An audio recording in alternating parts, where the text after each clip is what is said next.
Quite honestly, without Yaffa's notes, I feel a little bit stuck. If anything, I have found the teaching phenomenal here. You just have to be really, really proactive. But first, I'm gonna clear up this lovely mess that he left me. Yay! Thank you, baby. Living with a guy is so fun. Oh, you added something to the vlog. Yeah. So I'm sure you guys have already seen that. Sorry, you're telling me about pizza now, and we could have gone. You're telling me I didn't have to cook? You're telling me I could have had pizza? You're telling me I didn't have to cook? You're telling me you didn't tell me that pizza was on the option list? Well, If it was, then...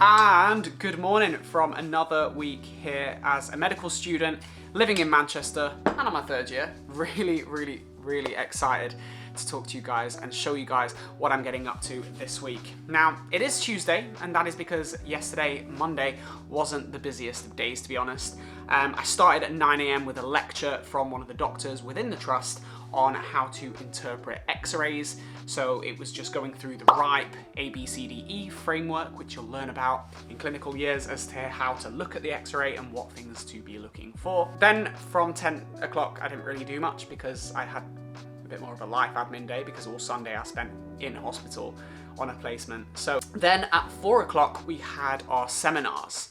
So from 4 till 5 every single day, we have seminars that are delivered by different doctors within the unit that are relevant to that placement. Because I'm having it in the A&E department, all of my seminars are relevant to that. So the seminars that I've had previously, like last week, have been the cardiovascular exam, abdominal exams, headaches, neurological exams, and yesterday it was specifically on OB/GYN, so obs and gynae, and the typical kind of presentations that a doctor will find in the emergency department. So really fun experience, just getting that insight, writing down the key things to think about. And honestly, I've absolutely been loving my placement in A&E right now. I just find it so diverse. There's so many things to be doing. There's so many opportunities as well to get signed off on your UPSAs, which are your clinical skills. So many chances to do patient assessments, to do history taking, to do examinations, all of the things that are necessary in year 3 every week to get signed off. So really loving that. And I also like how flexible it is, because on the emergency department block, you only actually have to do 3 shifts per week. Today I'm in from 12 till 8 PM. Tomorrow I'm in from 8 PM till midnight. And then on Friday, I believe I'm in from 8 AM till 4 PM. So 3 very busy days and a very busy week, and lots of studying and lots of extra work to also be getting on with. But I'm gonna enjoy some breakfast, and I've also put some chicken in the oven because I wanna make some sandwiches because of course I've got a very busy day and I don't really want to be spending all my money in Marks and Spencer's. Starting my week with the work that I've got to get through, which is a tremendous amount. And you're probably wondering, how does year 3 differ to your learning through years 1 and 2? And I'm here to tell you that it differs massively. It is a completely different style of learning and a learning curve that I am yet to complete, and I'm still trying to figure out, quite honestly, because years 1 and 2, your pre-clinical years, are quite simple, in my opinion, in terms of the format to follow. Because you get a case open at the start of the week and then the case closed at the end of the week, you have a very specific thing to be learning for that week. Now, year 3 is very different because unfortunately we don't have something called Yaffa's notes. And obviously Yaffa's notes is a past student's notes that you can basically just write your own question banks out of and just formulate your own notes out of and use that as a framework as to everything to study in years 1 and 2.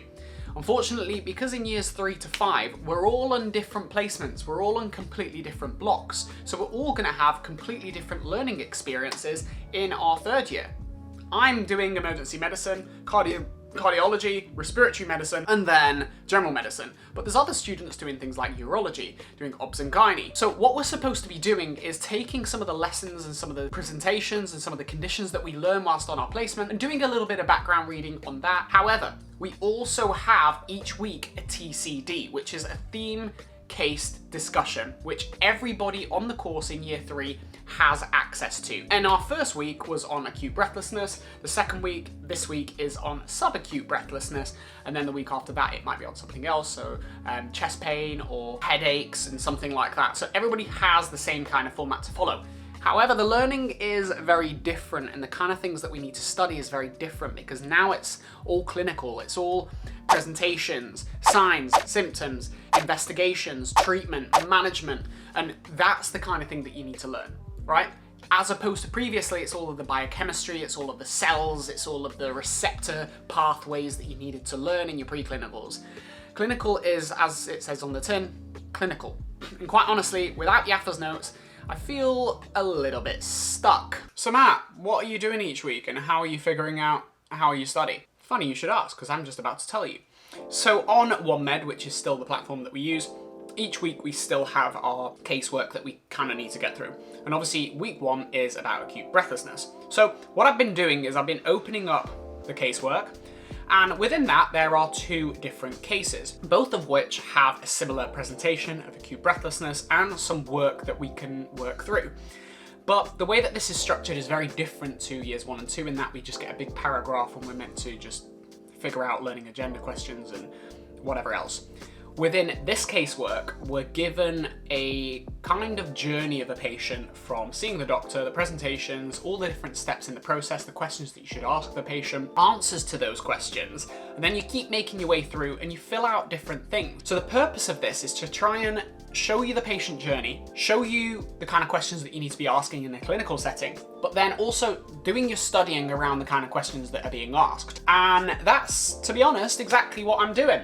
I'm starting with writing down the presentations and conditions. So this week's presentations have been allergies, anaphylaxis, breathlessness, chest pain, cyanosis, pain on inspiration and stridor, and also the conditions. And I'm just kind of using that as a framework of things to give me some like indication of what to study, and I'm then using all of my study resources, such as Zero to Finals, NICE guidelines, and some of the textbooks that they're suggesting to use on OneMed, and I'm just kind of figuring it out as I go along, I guess.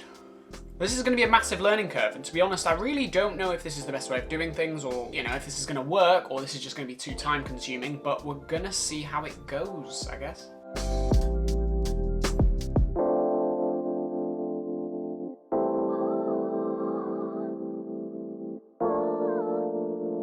You guys know I'm a massive fan of building question banks rather than just writing notes on the things that I find. And to be honest, the resources that I think are probably the most beneficial in clinical years, having spoken to other students and also just doing my work now, is Zero to Finals, Past Medicine, and Geeky Medics. I've paid for a subscription to all. Past Medicine, it does require a £30 subscription for the full year, which is great because it gives you a lot of details on how to deal with things, and it also works in a similar way to Anki by giving you question banks in a spaced repetition format, so you can just go through that. You'll hear many medical students raving about Past Medicine, and that is why I've just decided to get on with it ASAP, start of the year, just because I want to get ahead. But also Geeky Medics seems a lot more thorough and a lot more detailed. So Geeky Medics is definitely a yes, especially for lots of clinical examinations. It's got an app on your iPad as well that you can download, so that is really great. And also Zero to Finals, it's like a happy medium. It's in the middle. It gives you all the main signs, symptoms, investigations, treatment, management plans, and everything that you need to know, ideally for clinical years. So I'm starting to feel a little bit better. I've got through pretty much all of pneumothorax for my week 1 casework, but this is week 2. And I've got subacute breathlessness, but I am hoping there's going to be quite a bit of crossover on all the topics as well, especially considering the first 4 weeks is all on breathlessness. So I'm feeling like the work that I'm doing isn't a waste of time. It is really essential anyway. I need to be writing about pneumothorax, and then obviously anaphylaxis and all the other things. So that's the plan. First I need to make a sandwich because I need to go to clinical placement, which starts at 12.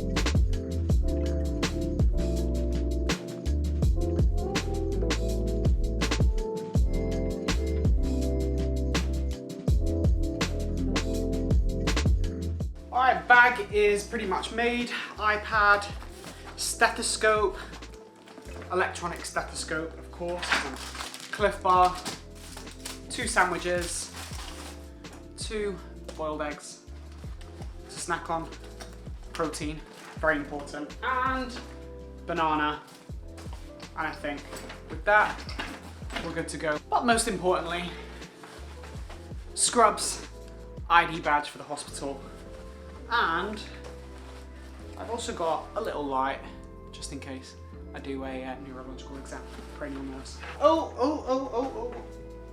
Coffee flask. Favorite thing about having this coffee machine being to cup is I get exceptional coffee on the go. Pour that in there. And now I don't have to spend £5 at Starbucks for a coffee. Job done. All right, off to my clinical placement. Very excited. I'm in a little bit of a rush though. Let's go.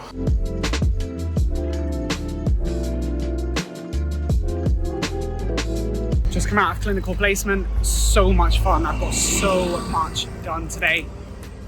Two sign-offs, a ECG and a swab of a septic wound, and what else? Patient assessment and a physical exam. So did so much. Really excited as well for the seminar session that we've got for an hour.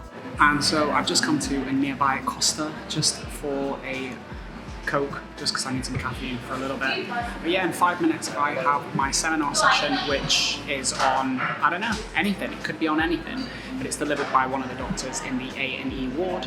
So looking forward to that. Venipuncture though, I did that to a level 2 because today I did it on a patient who was having seizures earlier in the day, so he was really agitated. But I thought it was a really good idea for me to practice doing a venipuncture on a patient that's a little bit agitated, practice my communication skills, talking to them in a way that tries to reassure them. But in the process, I did make a little bit of a hiccup.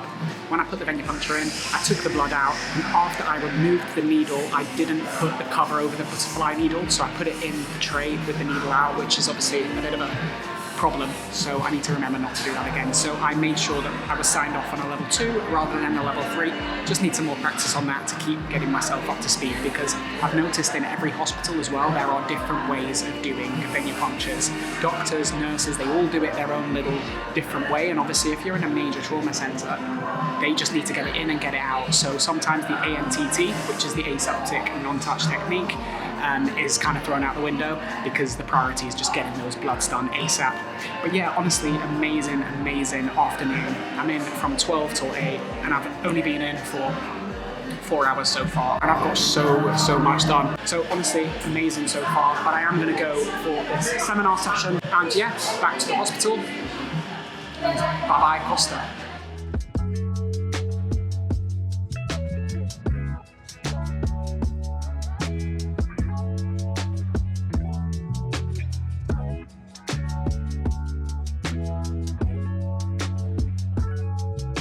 So Matthew's been in placement since 12. It's now nearly 5 to 8. So he'll be home probably in half an hour and starving. So I'm gonna make us some at-home Nando's. Try and do a healthy version if you can even do that. But first I'm gonna clear up this lovely mess that he left me. Yay! Thank you, baby. Living with a guy is so fun.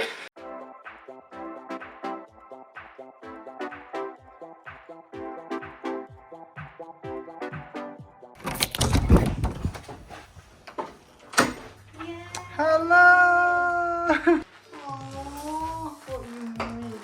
And guess who is home making me? What are you making me? I've already told them what I'm making you. Oh, you added something to the vlog. Yeah. So I'm sure you guys have already seen that. It's nice to come back to after a very long and busy day of doctoring, as you like to call it. Being a medical student, just being a nuisance on the wards, getting in everyone's way. No, actually that's not the case. And a lot of people do definitely think that. They definitely feel that going into clinical years, you're in a hospital setting, you're a student, you don't really know much. Are you really going to be able to contribute, or are you going to be getting in everyone's way? This is not the case at all, or what I've found. You know, just be confident, go in there, go in with the intention of learning, and also say to the nurses, say to the HCA, the healthcare assistants, and even the doctors, if there's anything you need doing, if there's any way I can help, then, you know, I'll do that. And they really appreciate that, because you'll often find doctors they're never doing ECGs. You know, the nurses, the HCAs, they will really, really appreciate you offloading their workload and doing some of the ECGs for them, setting it up, getting it all done. And also that's a great way to get your sign-offs, because I must have done about 4 ECGs on my own today. 2 of them were completely on my own. I had no assistance, nobody was there shadowing me. I just pulled the machine in, got consent, described what I was going to do, stuck the stickers on, printed the ECG off, gave it to the consultant or the reg that was on. So, you know, this is a great way to get all your sign-offs. I've done venipunctures today. I did my swabs as well. So I did a COVID swab on an elderly lady who we thought had sepsis. You know, it's so much fun to just see all this, because obviously one of the first things you do if you suspect sepsis is give them IV antibiotics. And obviously through doing my history, I figured out that she was allergic to penicillin, so we couldn't have given her coamoxiclav, which is obviously the first thing that you tend to give someone that's septic. So they had to go for something else, and I can't tell you what that is because I'm not a doctor. But yeah, lots and lots of fun for all the family today. I got so carried away. I cannot explain to you guys. It was so fun today. And time just flies when you're in A&E. I literally was speaking to the doctor that was, you know, I was shadowing. They weren't shadowing me. But they even said, what time do you finish? At 5 to 8. And I was like, 8 o'clock. And she was like, do you want to do a history? I was like, yeah, I'll do a history. And she was like, but you finish in 5 minutes, there's no point. I was like, no, I want to stay. And then she insisted, go home, because this is not what it's going to be like in the future. You're not going to be able to go home when you have to go home. So take advantage of this period. So I left, but could have done an extra history. And to be honest, probably should have, because I've got so much energy and you know, it's more learning opportunities, but so fun nonetheless. What an amazing day that was on the wards. And I cannot wait to do the exact same thing again tomorrow. Sorry, you're telling me about pizza now, and we could have gone. You're telling me I didn't have to cook? You're telling me I could have had pizza? You're telling me I didn't have to cook? You're telling me you didn't tell me that pizza was on the option list? Well, if it was, then no, you wouldn't have had to have cooked. No, baby, this is healthy. Dropped her off at pizza. It took me 1 hour and 20 minutes to drive get through home. Manchester Bearing in mind, it takes 6 minutes to walk. Okay. That is Manchester traffic, but if you are a student and you are living in the city, get yourself a bike. That's how I get around. It is Or the a quickest way. scooter. Or an electronic scooter, which is, you know, our favourite mode of transport. But, you know, personally, just in a little roundup, as you guys know, if you come to Manchester, one of the 4 teaching hospitals you can end up at is MRI, which is conveniently at the location of the university. Like, it is a 5-minute walk from the Stopford building, which is where you do all your educational stuff in preclinical years. So it's basically at the university. And I know a lot of people do tend to criticize, saying that actually, no, man, MRI, you're not going to necessarily get the best teaching because everyone's so busy, because it's such a busy hospital. I honestly have not found that at all. If anything, I have found the teaching phenomenal here. You just have to be really proactive. It is all about your approach. Now, I know a lot of people going into medical school or going into preclinical years, if you're younger, if you're less confident, you might have that difficulty, but it is just about being assertive, being that person that goes up to the, you know, the desk and says to the consultant, you know, introduce yourself. You know, just say that you're there to learn. Please tell me what that ECG is that you're looking at. You know, if you see yourself out there, sis. Exactly. If you see an X-ray on the screen, ask the reg, ask the, you know, the F1 doctors, like, what are you looking at there? Use it as an opportunity to learn, and you will get so much from it. But yeah, I'm having an amazing time at MRI. Oh, so we're back at the computer. It is 9 p.m. Nice little catch up with Jenny, but I need to get some more work done. Guys, I can't get across to you enough like how fun and exciting this actually is. Like, learning clinical medicine is so fun. I mean, I don't know about you guys, but the reason that I really wanted to get into medicine in the first place is just because I love science, but I love the clinical application of it and working out how all of the things that we learn theoretically applies to patients and applies to people.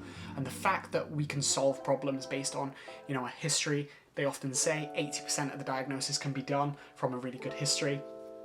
the fact that we can just ask relevant questions and make differentials from that, you know, that conversation, 10-minute conversation in a physical exam, like that's unbelievable. And it baffles me, and I just find it so fun when I do a history, speak to the reg, speak to the doctor, speak to whoever I'm speaking to about the history that I've done, and then they say, so what do you think's going on? And then I'm just kind of out my depth, and it just makes me want to learn so much.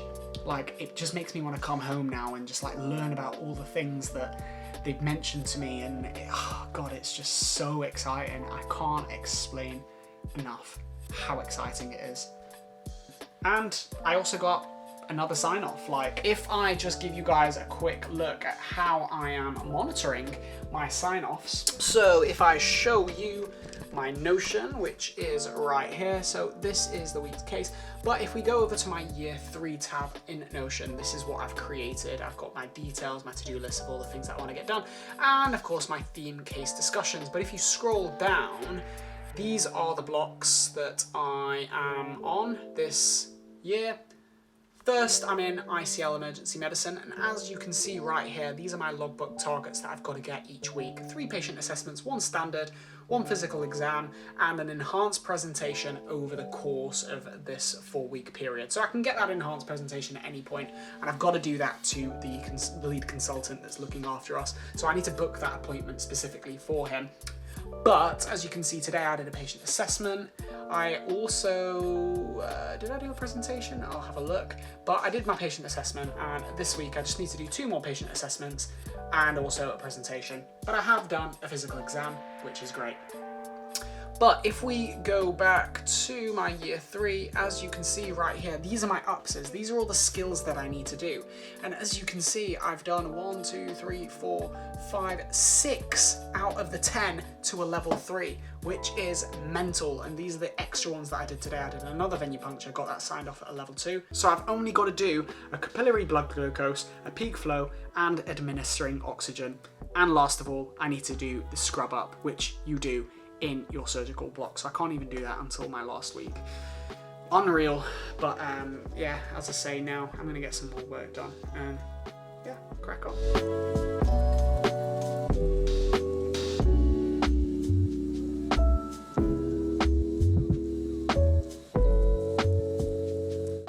And so whilst I was in the process of making some question banks, as that is the way I like to revise, using Geeky Medics, Jenny has delivered on the dinner front. What have we got? This is an absolute feast.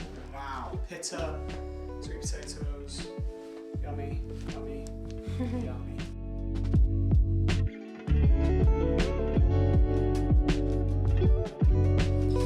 And I am working my way through week 1, which was last week's case. And there are 2 cases. There's case 1 and case 2 that we need to work through, but I keep getting carried away with all the different presentations and conditions that we need to study, such as anaphylaxis. So I'm using Geeky Medics and Zero to Finals, which are 2 really great resources to just build question banks, because that's just how I do it. But ideally, I should say enough is enough and just work through the case, as opposed to just getting carried away building question banks. You know, all this work is good work at the end of the day. It's all stuff that we need to know. I'm just doing it in a different order, I guess, and I'm just finding my feet in the way that I should be approaching this work and how to study right now. So I think, considering it is 11:30 and I've had a full day of just back-to-back work in hospitals, I'm gonna call it a day here in terms of this studying bout, this work bout. I'm gonna turn the laptop off. Finally. And he's also celebrating in the background that I can finally stop working. And we're gonna watch 1 episode of Black Mirror before bed, and it's gonna be a little bit late. Does that sound good? Yeah.